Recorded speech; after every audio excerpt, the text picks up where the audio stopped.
the eighth commandment, you shall not steal. And so the idea which is driving this is that to take something from others which is not freely given by them, you're using force, and ultimately this force is a means of theft. Now, the inversion of this, probably of all of the commandments that is inverted in the Marxist system, requires the least explanation because it's the bedrock of it. However, humour me, please. So, under the system of private property, your consciousness is stolen and your life is sacrificed through labour and the fetishism which sustains it, and the alienation in God mediated with it. Through the revolution, you will implement communism and negate private property forever. So the important thing to recognise and recall is labour is something in which you are induced to partake, and it sacrifices, you spend your life and you're sacrificed, and somebody converts your life force into monetary, into money, physical money, which they accrue for themselves, passed down through the family, which is, again, you purchase woman through monogamy, and then you bring children into the world, and then with inheritance you pass the money, the life force that you've stolen from other people, down to your own children. Everyone continues to partake in the system of sacrifice. Of course, one of the things which helps to sustain that is, for example, the religious morality of the Judeo-Christian tradition, because in Genesis God institutes private property by giving the world to Adam, and so any kind of belief in God, the transcendental, any kind of seeing the material world as something out with yourself, and hence maintaining the distinction between humanity and nature, is also thereby, from this perspective, a means of estrangement, material estrangement. So those are all erroneous. However, all of these will be undone through communism. So communism is that revolutionary period in which so God has been negated by atheism, and then atheism posits man, and religion has been negated by negative humanism and then moves into positive humanism. Likewise, we've gone from crude forms of communism, such as under tribal societies, up to philosophic communism, such as in some of the other thinkers. But then there's the practical aspect, so it's not just to have the theory, it's to implement it. So communism is the true implementation in the material world of communism, and you can continue with these. Marx has a whole host of these negations and then positions.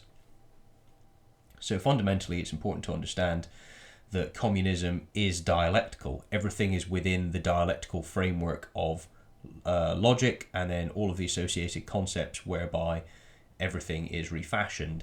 And it's important to recognize that the revolutionary dictatorship of the proletariat, through the implementation of communism, divests all individuals of private property and destroys the individual classes. So this is how you go through the revolution, and you sort the people into the different categories, you educate them, people come to the revelation, yes, I'm oppressed, it must be because of blah blah blah, whatever Marxists say within their apocrypha. Then obviously you partake in the social contract with the revolutionary society. You seek to implement the revolution, whereby you must take the private property from those other people, and then you say that this is virtuous because I'm giving it to all of the society, or at the fundamental level at the end of Marxist system, when we're coming to the universals, we're saying to the species being. So ultimately, we're having communism itself as dialectical. It can be reformed, it's implemented by the party, and all you need to do is look at the RSFSR constitution in 1917, or 1918 rather, which was implemented after the, so you had the February Revolution, which was the initial phase. You had a women's march, spiraled out of control, lots of other people joined in, some of the military mutinied, and then you have the February Revolution, so the Tsar had to abdicate, and then it was a bunch of socialists in the traditional sense, Mensheviks, and then revolutionary Bolsheviks, which then took over. They weren't all radical enough for Lenin, so Lenin in the October Revolution turns on the other revolutionaries, the Mensheviks and the socialists, and destroys them. And then it's the Bolsheviks which consolidate their power in the state, and that's because ultimately they can tolerate no contradictions because they're working towards the generation of the species being. That's why as soon as you have the constitution of the RSFSR put into place, you're looking towards consolidation of power, the stripping of the rights to vote of different people, specifically monks and clergymen, and yes, you're moving forward. It begins with the theft of all property. That's how their moral system starts. You begin by stealing. Okay, so ultimately, for Marx, the realization of communism is only the first phase of communist society, and the important distinction, and it's a subtle one to always make, but you need to always hold it, is that in Marxism, socialism has the specific meaning, which is the consciousness, obviously, of the species being, of which you are one particular extension, but how this euphoric entity can then take material from nature, ingest it to turn it into organic nature or conscious substance, and to then go on to reform wider nature. You've got consciousness of this process and you do it actively. So you've got into communism, but you still have the construction of socialism which needs to take place. So communism is one of the means of getting into socialism. It's the pathway by which the monad of humanity nature can be realized and made concrete on the earth. You've got to take the theory and you've got to make it a practical reality, but it doesn't just come into being just because you've had the idea. You've got to actually build it. So you need to build the people, you need to build the society, you need to build the morals, the institutions, the understanding, the methodology, the knowledges, all by which this monad can be consciously recognized in our mind, of which we are a part. Now, of course, if communism is dialectical, then it's also going to be associated with the form of government and the ability to exert power in order to construct said consciousness. And that's why, for example, in economic and philosophic manuscripts said that Marx says that, the goal of communism is not the goal of communism ultimately is the structure of human society, which is the ability to structure and to reform human society. So that's page 114 in the economic philosophic manuscripts. It's the very end page on a certain chapter. So anyway, we've then got the abolition of the state is mediated with the creation of the species being. And of course, we've already got the principle in the form of the logic, whereby you need to overcome various contradictions, different ideas in as they are distinct in consciousness, to unite them in consciousness in theory, and then to make that a practical reality. So whatever you think, whatever revelation you have, you then need to implement it. It's not a system of going back and really testing things. It's, hey, I've got this revelation, let's go do. And woe and be damned to everyone else who doesn't agree and come along for the ride.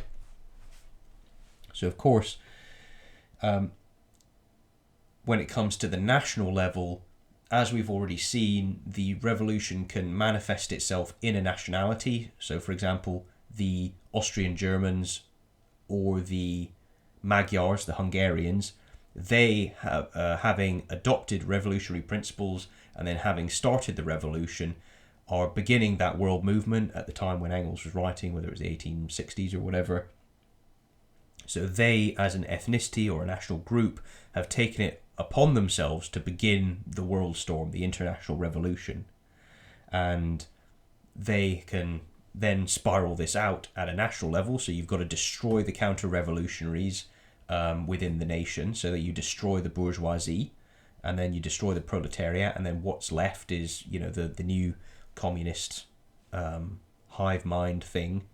And then from there, it's then the task to penetrate the minds and consciousness of the people in other nations, because ultimately they are also counter-revolutionaries, because they're not revolutionaries. The logic is always circular, so it's very nice and easy to deal with these things. So because the other people haven't partaken in their own revolution, they then need to be propagandized and manipulated into taking part and becoming revolutionaries, whereby they join in And then, of course, you go through this ascension and you get rid of all of the boundaries between different things. And then at the top's the pantheist monad. Okay, so you're moving from a part where a world in which you have states into one which ultimately you will reject states.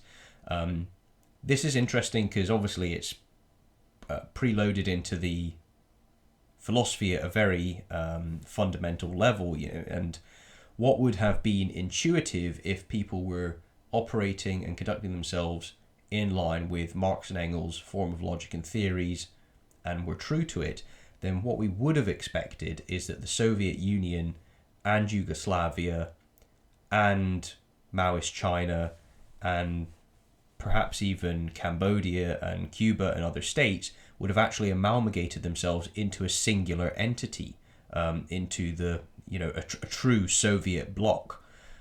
But that didn't happen.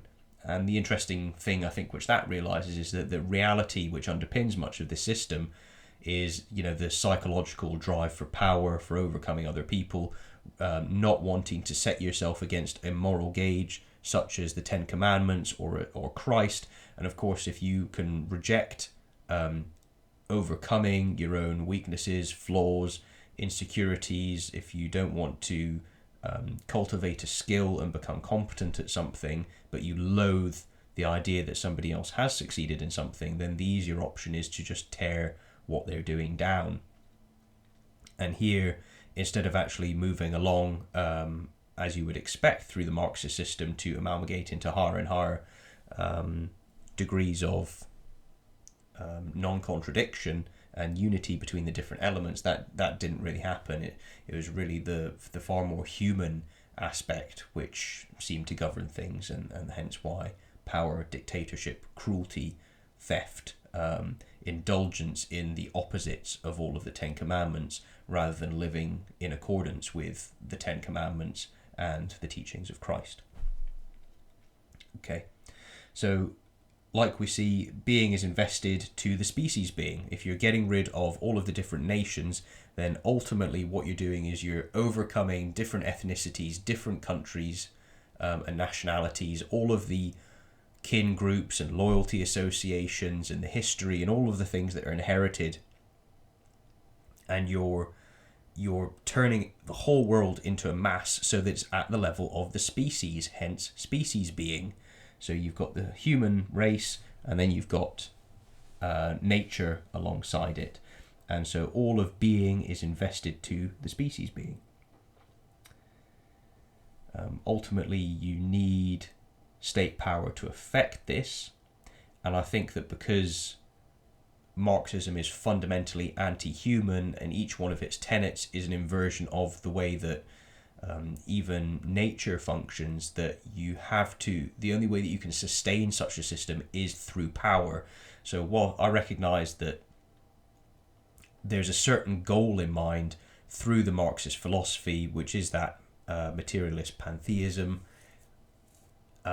ultimately the only way it can really be realized, though, is through the imposition of power, and you still need to have institutions in order to exert that power. So you keep individual states, such as the Soviets or Maoist China. You maintain the system of power so that you can force people to think the same, so that you can force people to have solidarity as a group, solidarity in consciousness, so solidarity of theories, and then of course solidarity in action, which of course means solidarity in terms of the way that people are conducting themselves and then the way that they are speaking. So all of these things are ultimately aligned to one another. And for Marx, materialism was synonymous with communism. One was the other. So in the newer iterations of some of dialecticians and how they're making the developments of their ideas and advancing the philosophy yet further, if you hear vital neo-materialism, you should also be thinking vital neo-communism, since the two are connected with one another. And you get that far more through people like Rosie Braidotti or Donna Haraway being a student of Georges Canguilhem. Canguilhem was taking Descartes' mechanicism as a different kind of system, or as a different pathway in order to realize a different kind of materialism. So Canguilhem is dialectically reforming Descartes, and he again goes and begins with atheism, the negation of God, and then the cascade down from Descartes' rationalism, the implications for Descartes' system, and then moves it into a vital materialist alternative. That's where you end up with things like the vital neo-communism. So that's explored in my series on Marxism and environmentalism. The key takeaway, however, is that directly communism is essentially theft. That's clear from whenever it's been implemented. You just take from people. The important thing to recognize is that communism is dialectical, so it's part of the process. It feeds into the crafting of consciousness by the collective, so it's already presupposing the top-down imposition of power by the collective onto individuals in order to force them to think and conduct in a certain way. These are the works cited, and again, hope you've enjoyed the video.